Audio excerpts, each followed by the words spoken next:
Hello students, आज हम discuss करेंगे geometrical interpretation of the component of strain. Right, तो we know that delta A I is equal to E I J A J, ये आपको पता है, ठीक है। And A delta A is equal to A I delta A I. Right, अब हमारे पास delta A आई की वैल्यू क्या है, ई आई जे ए जे, वो आपने इसमें पुट करनी है, ठीक है। ए आई का ए आई एज इट इज रखा और ये वैल्यू इसमें पुट कर दी इसकी जगह, तो ई आई जे ए जे बन गया। अब हमारा जो ए है वो आप इस तरफ लेके आओ, डिवाइड बाय ए हो गया, इधर बच गया delta A is equal to this term divide by A. अब कर दो dividing both side by A, तो इधर डेल्टा ए बच गया था, तो delta A divide by A into A इधर ऑलरेडी था, तो इधर ए की जगह आ जाएगा, ए स्क्वायर ऊपर वाली टर्म एज इट इज रहेगी। इसको दे दो आप इक्वेशन नंबर 1। राइट, फिर आता है हमारे पास geometrical interpretation of E11। If initially the vector A is parallel to x1 direction so that a1 is equal to a and a2 is equal to a3 is equal to 0, then it follows from equation 1 that delta a upon a is equal to e11। अब हमारा e11 कैसे आया, देखो हमने 1 आई और जे की जगह रखा 1 1। राइट, तो इधर आ जाएगा आई और जे, जब 1 1 रखा तो ये आ गया 1e11, ठीक है, e11 आ गया। राइट, अब इधर आ गया हमारे पास आई जे की जगह a1 a1 की वैल्यू कितनी थी ए, तो इधर आ जाएगा ए इंटू ए हो गया ए स्क्वायर, नीचे ए स्क्वायर था तो ए स्क्वायर से स्क्वायर कट हो गया, ठीक है। तो इधर बचा गया हमारे पास E11, इसलिए हमारा जो डेल्टा ए अपन ए है वो E11 आया। तो इसको दे देंगे आप इक्वेशन नंबर 2। तो ये आपका हमारे पास डायग्राम बनेगा इसमें, तो ये x1 एक्सिस है, x2 है, x3 एक्सिस है, ठीक है। यहाँ से मैं एक लाइन ड्रॉ की इधर को, फिर इस पर परपेंडिकुलर, फिर यहाँ से इधर, फिर जो इधर है ये हमारे पास डेल्टा E3। राइट, ये है इस पॉइंट पे ये E2 और इस पॉइंट पे ये हमारा ये है डेल्टा A1 और ये है ए डैश नेमिंग इसकी, और ये है बी डैश, इधर delta V3 E3 V3 delta V2। तो ये हमारा फिगर 1 है। राइट, तो thus the components E11 of strain represents the extension or change in length per unit length of a vector initially parallel to the x1 axis. Thus, if all the components of the strain tensor Eij vanish except E11, then all unit vectors initially parallel to the x1 axis will be extended by the amount E11 if this strain component is positive and contracted by an amount E11 if it is negative. In this way, we have a homogeneous deformation of the material along x1 axis. Thus, a cube of material whose edges before deformation are L unit long will become a rectangular parallelepiped whose dimension in x1 direction R L bracket में आ गया 1 + E11 and whose dimension in x2 axis are and x3 axis are unchanged. Similarly, we can give the geometrical interpretation to the components E22 and E33.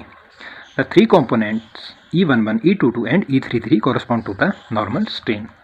अब हम इसके बाद next करेंगे जो हमारा फिर है हमारे पास इसकी geometrical interpretation of E23. Right, to interpret geometrically the strain component E23, consider two vectors A, vector A is equal to E2 A2 and vector B है हमारे पास which is equal to E2 B3, जो हमने figure 1 में देखा है as shown in the figure 1, initially directed along x2 and x3 axis respectively. After deformation these vector become, जो हमारा A1 डैश जो वेक्टर है इसकी वो है equal E1 delta A1 plus E2 bracket में आ जाएगा A2 plus delta A2 plus E3 delta E3, और बी डैश वेक्टर है वो है equal E1 delta B1 plus E2 delta B2 plus E3 delta E3 bracket में आ जाएगा V3 plus delta B3। Let theta be the angle between A dash and B dash. Right, consider the change alpha 23 is equal to π/2 minus theta in right angle between A and B vector. तो cos theta हो जाएगा हमारा equal A dash vector dot B dash vector और इसका mode आ जाएगा, ये term रहेगी, ठीक है। तो इसकी वैल्यू आ जाएगी हमारे पास A2 delta B2 plus B2 delta E3 और अपॉन में इसका अंडर रूट, फिर आ जाएगा डेल्टा A1 का square plus A2 plus delta A2 का स्क्वायर प्लस डेल्टा A3 का स्क्वायर इंटू फिर B वाली टर्म आएगी, इधर आ जाएगा हमारे पास डेल्टा B1 का स्क्वायर प्लस डेल्टा B2 का square plus B3 plus delta B3 का स्क्वायर अंडर रूट में, राइट। फिर यहाँ से हमारे पास cos थीटा आ जाएगा A2 delta B2 plus B3 delta A3 divide by A2 plus delta A2 B3 plus delta B3, because जो delta A1 B1 है वो 0 है, डेल्टा A2 B2 है 0 and delta A3 delta B3 वो भी है हमारे पास 0 and neglecting the products of changing in components of A and B। Therefore जो हमारा cos थीटा हो जाएगा वो हो जाएगा A2 delta B2 plus B3 delta A3 divide by A2 B3, right. फिर हमारे पास cos थीटा आ जाएगा डेल्टा B2। अब हम क्या करेंगे, इसको जो वाली टर्म है इसके पॉन में एक बार इसको लिखेंगे, फिर इसके पॉन में एक बार इसको लिखेंगे। अगर इसके पॉन में हम इसको लिखें तो हमारे पास A2 से A2 कैंसिल हो जाएगा, हमारे पास आ जाएगा delta B2 divide by B3 जो हमने लिखा है इधर, प्लस अगर इसके पॉन में लिखते हैं हम इसको, फिर क्या आएगा हमारा कटता क्या है, B3 से B3 कट गया तो डेल्टा A3 अपॉन A2, तो डेल्टा A3 अपॉन A2 वही आ गया। इसको दे दो आप क्वेश्चन नंबर 3। तो since all increments in the components of A and B vector have been neglected except delta A3 and delta B2, the deformation can be represented as shown in the figure 2 जो हमने figure 2 में बताया है बिल्लू। तो ये हमारा figure 2 बनेगा, ये हमारा x2 एक्सिस है और ये x1 एक्सिस है। इधर से हमने एक लाइन ड्रॉ की, ठीक है, इधर से सबसे पहले इधर को की, फिर यहाँ से एक परपेंडिकुलर लिया, फिर यहाँ से इधर को लाइन, फिर यहाँ से और एक लाइन ली हमने, फिर इसके बाद यहाँ हमने मीट कर दी, फिर इधर से हमने एक लाइन और ली और ये, फिर इसकी नेमिंग कर दो आप, ये है हमारा A2 A2, ये है E3 B3, ये पॉइंट P है, ये P डैश है, इधर Q है, इधर R डैश है, ये Q डैश हो गया हमारा, ये R है, और यहाँ आ गया आपका डेल्टा B3, यहाँ से यहाँ का डिस्टेंस इधर से इधर का आ गया डेल्टा A3। तो फिर हम यहाँ से देखते हैं कि जो since A1 is equal to A3 is equal to 0, right, B1 is equal to B2 is equal to 0 as these vectors with components A1, A2, A3 are and B1, B2, B3 are taken along x2 and x3 axis initially, then from the equation, तो आपने starting में देखा था इसमें कि जो हमारे पास जो डेल्टा AI है वो है EIG AJ के, तो जो हमारे पास डेल्टा A3 है वो हो जाएगा E23 A2 के इक्वल, और जो डेल्टा B2 है वो है हमारा E23 और B3 के इक्वल। तो putting these value delta A3 and B3 in equation 3, तो जब इक्वेशन 3 क्या थी हमारी, cos theta is equal to delta B2 upon B2 plus delta A3 upon A2, तो ये इक्वेशन थी। इसमें हमने जब इसकी वैल्यू पुट करेंगे तो हमारे पास आ जाएगा E23 जो कि आ जाएगा 2 टाइम ऑफ E23, तो cos theta is equal to 2 times of E3। तो if alpha 23 denote the change in the right angle between A and B, then alpha 23 is equal to pi by 2 minus theta.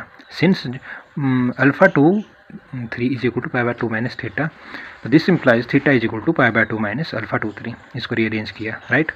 तो cos pi by 2 minus alpha 23 is equal to 2e23. तो since sin alpha 23 is equal to 2e33. Sine alpha 23 is equal to 2e33, but जो हमारे पास sign alpha 23 है वो है alpha 23, ठीक है। तो देयरफॉर जो हमारा अल्फ़ा 23 है वो क्या होगा 2e23, right. Hence a positive value 2e23 represents a decrease in the right angle between the vector A and vector B which are initially directed along the position direction of x2 and x3 axis. Also from the figure we have जो हमारे पास angle ये है angle POP dash is equal to 10 POP dash, right. तो delta A3 divide by A2 is equal to E23 A2 divide by A2, because जो हमारा delta A3 है वो है E23 A2, इसकी जगह हमने ये वाली वैल्यू पुट की उधर डाल दी, ठीक है। वो हमारा किसके इक्वल हो जाएगा E23 के, राइट। तो अब एंड ROR डैश, ठीक है, ये हो जाएगा हमारे पास 10 ROR डैश। अब ये आ जाएगा delta B2 divide by B3 which is equal to जो डेल्टा B2 की वैल्यू है वो है हमारे पास E23 B3, वो हमने इधर पुट कर दी, ये इधर आ गया, ठीक है। B3 से B3 कैंसिल हो गया तो हमारे पास E23 आ गया, राइट। तो since the angle POP dash and ROR dash are unchanged, it follows that by rotating the parallelogram R dash O P dash Q dash through an angle E23 about the origin, we can obtain the configuration shown in the figure below. अब हमारी figure देखो, third figure है जो, ये है x3 axis, ये है x2 axis, ठीक है। सबसे पहले हमने यहाँ से एक लाइन ड्रॉ की, ये है हमारा r डैश, और फिर हमने यहाँ से एक लाइन ड्रॉ की, ये है हमारा q डैश, फिर यहाँ से एक परपेंडिकुलर ड्रॉ किया, तो ये है हमारे पास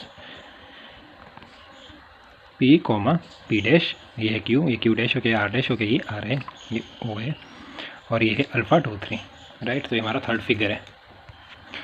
तो clearly it represents a slide और a shear of the elements parallel to the x1 x2 plane where amount of slide is proportional to the distance x3 of the element from x1 x2 plane. Similarly, we can interpret the components E12 and E31 also.